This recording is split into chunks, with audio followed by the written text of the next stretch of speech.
Good morning everyone. आज की इस वीडियो में हम बात करने वाले हैं बिहार की जो 67 प्रीलिम्स एग्ज़ाम है उसके संबंध में। उससे संबंधित ये अपडेट है बहुत ही महत्वपूर्ण, और उन लोगों को जिन लोगों को लग रहा था कि ये जो एग्ज़ाम पोस्टपोन हुआ है और ये गलत हुआ है, एग्ज़ाम पोस्टपोन नहीं होना चाहिए था। बहुत सारे बच्चे बोल रहे थे कि इस एग्ज़ाम को जिन्होंने भी पोस्टपोन करवाया है उनके विरुद्ध भी काफ़ी सारी चीज़ें होनी चाहिए, काफ़ी गुस्सा निकाल रहे थे वो लोग। तो मैं आपको बताती चलूँ कि एक बहुत ही अच्छी चीज़ आपके सामने आ गई है। डॉक्टर संजीव कुमार सजन, जो साजन है, इनका जो ये देखिए आप नोटिस, यानी कि नोटिस इन द सेंस की अपडेट, ठीक है। इनका अपडेट है कि परीक्षा में विलम्ब हो लेकिन शिफ्ट या परसेंटाइल आधारित नहीं होनी चाहिए। अगर एक बार प्रयोग के लिए सही यह लागू हो गया तो ई जो ऑप्शन है ना, बिहार पीसीएस प्रीलिम्स एग्ज़ाम या बिहार के जो अदर एग्ज़ाम हो रहे हैं पीसीएस के लेवल में, तो ये ई ऑप्शन वाली हालत हो जाएगी, उस पर हम लोग चले जाएंगे। किसी भी राज्य लोक सेवा में यह लागू नहीं है। यूपी, एमपी, अगर इनके उदाहरण लिए जाएं तो देखा जा सकता है कि यहाँ पे भी इस तरीके की कोई भी सुविधा या व्यवस्था लागू नहीं है। अच्छा, यूपी पीसीएस की अगर बात करें, एक्चुअली डॉक्टर संजीव कुमार सज्जन जो हैं ये खुद एक डीएसपी हैं और यूपी में पोस्टेड हैं, और इन्होंने जो है बीपीएससी की परीक्षा क्वालिफाई की थी।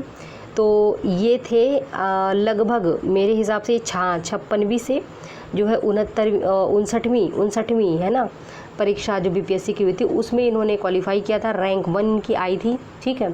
तो इस प्रकार से देखा जाए तो इनका कहना यही है कि यूपी एमपी जैसे राज्यों में भी इस तरीके की चीज़ें, कोई भी चीज़ें नहीं चल रही हैं, फिर सभी नवाचारी प्रयोग यही जो क्यों होने चाहिए, यानी कि जो भी न्यू यूज कर रहे हैं, ट्रायल कर रहे हैं बीपीएससी में क्यों होने चाहिए।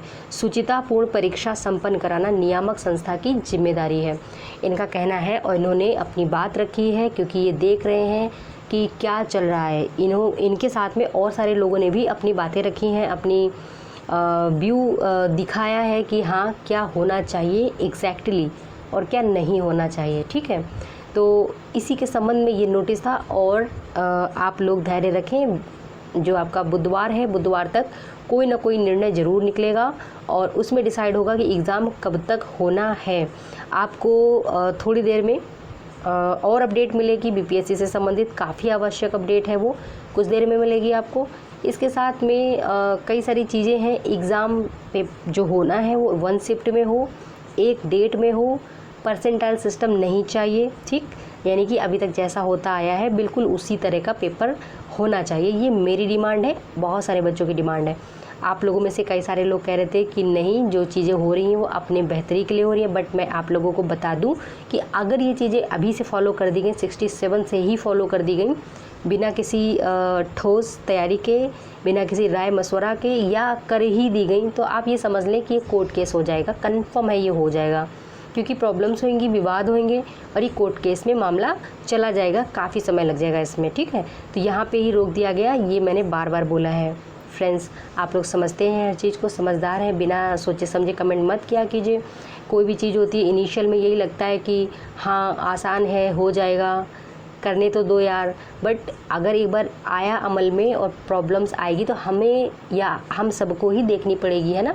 तो इस चीज़ का थोड़ा सा आपको बुरा लग रहा होगा कि पेपर आगे बढ़ा दिया, अच्छी खासी तैयारी करी थी, बट गाइस थोड़ी सी दिक्कत सहनी होगी और बाद में जो भी होगा वो फेयर ढंग से होगा, सही तरीके से होगा, वो जो रूल है वही होगा, नया ट्रायल नहीं होना चाहिए, ठीक है। ये आप लोगों को भी समझ में आ रहा होगा। लगभग 99% बच्चे इस चीज़ के लिए सपोर्ट में हैं, ठीक है।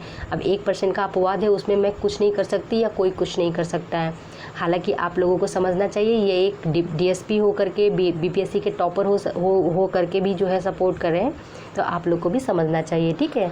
चलिए अगले वीडियो में मिलेंगे थोड़ी देर में। एक बेहद इम्पोर्टेंट अपडेट आपके सामने आने वाली है नियति पीसीएस क्लासेस की तरफ से। तब तक के लिए चैनल में नए हैं तो चैनल ज़रूर सब्सक्राइब करें। जय हिंद।